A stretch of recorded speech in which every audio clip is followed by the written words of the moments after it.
सभी को योगिनी एकादशी की हार्दिक शुभकामनाएं। आज हम आषाढ़ मास के कृष्ण पक्ष में आने वाली एकादशी यानी योगिनी एकादशी के बारे में चर्चा करेंगे।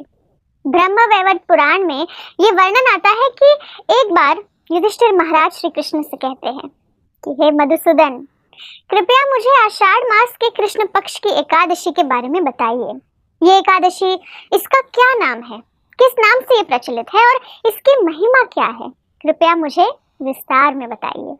तो युधिष्ठिर महाराज के प्रश्न को सुनकर भगवान कृष्ण उत्तर देते हैं कि हे राजाओं में श्रेष्ठ, आषाढ़ कृष्ण एकादशी का नाम है योगिनी।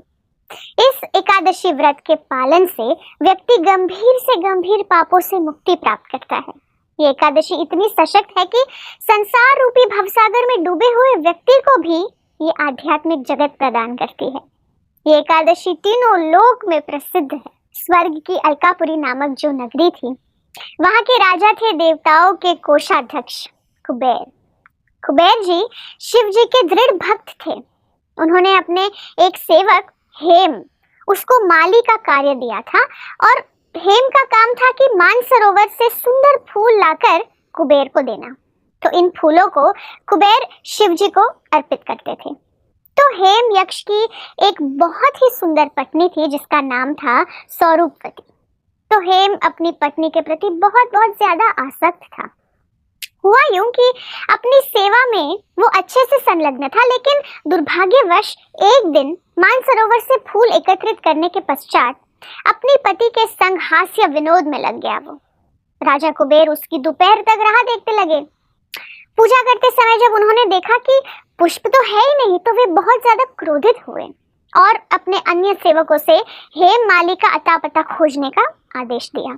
सेवकों ने कुबेर को बताया कि हेम माली तो अति कामी है, वो अपनी पत्नी के साथ रमन कर रहा होगा। ये सुनकर कुबेर ने क्रोधित होकर हेम माली को उनके समक्ष प्रस्तुत होने का आदेश दिया। माली राजा के भय से कांपता हुआ उनके समीप पहुंचा। तो राजा कुबेर ने उसे कहा कि उसने राजा के परम आराध्य शिव जी का अनादर किया है, इसलिए उन्होंने उस माली को श्राप दिया कि वो स्त्री वियोग और सहेगा और मृत्यु लोक जाकर कोढ़ के रोग से पीड़ित होगा। उसका एकमात्र साथी होगा दुख।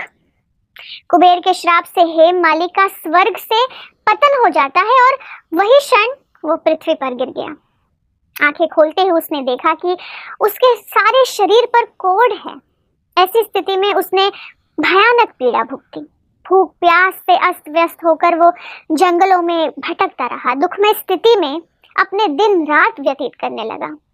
पश्चाताप भरे मन से वो याद करते रहा कि उसकी भूल के कारण उसे कितनी यातनाओं का सामना करना पड़ रहा है।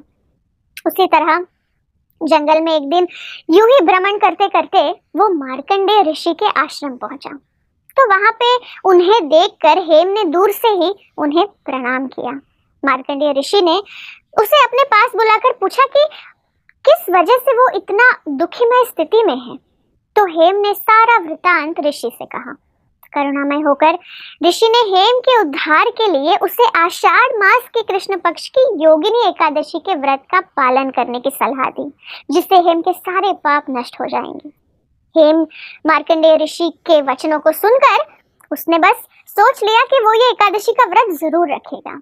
उनके कथानुसार हेम माली ने विधि पूर्वक इस एकादशी के व्रत का पालन किया। इस व्रत के प्रभाव से उसे अपना पिछला शरीर पुनः प्राप्त हुआ और उसके बाद वो अपने लोक अलकापुरी लौट गया, जहाँ पर अपनी पत्नी के साथ वो बहुत ही खुशी पूर्वक रहने लगा। श्री कृष्ण अंत में बताते हैं कि ये योगिनी एकादशी का व्रत 28,000 ब्राह्मणों को भोजन कराने के बराबर फल देता है। इस व्रत के पालन से सभी पापों से मुक्त होकर व्यक्ति पुण्यवान बनता है। एकादशी ये बहुत ही पावन तिथि है। सारे वेद और शास्त्र एक ही स्वर में कहते हैं कि भगवत भक्ति में प्रगति करने के लिए एकादशी व्रत का पालन करना बहुत महत्वपूर्ण है। कहते हैं कि एकादशी यानी fasting for body, feasting for mind.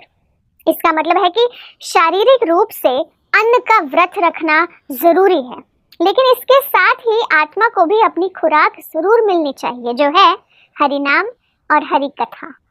इस दिन अपना अधिकांश समय भगवान के नामों का जप करने और वैष्णवों के संग में भगवान की लीलाओं का श्रवण करने में बिताना चाहिए। श्रीमद् भगवद गीता में भगवान श्री कृष्ण कहते हैं कि वे ही परम भोक्ता है। इसलिए एकादशी का व्रत किसी भी प्रकार की भौतिक लालसा की इच्छा से नहीं, बल्कि केवल और केवल भगवान की प्रसन्नता के लिए करना चाहिए, उन्हें अर्पित करना चाहिए। तो आप सभी को योगिनी एकादशी की बहुत बहुत शुभकामनाएं। धन्यवाद। हरे कृष्णा।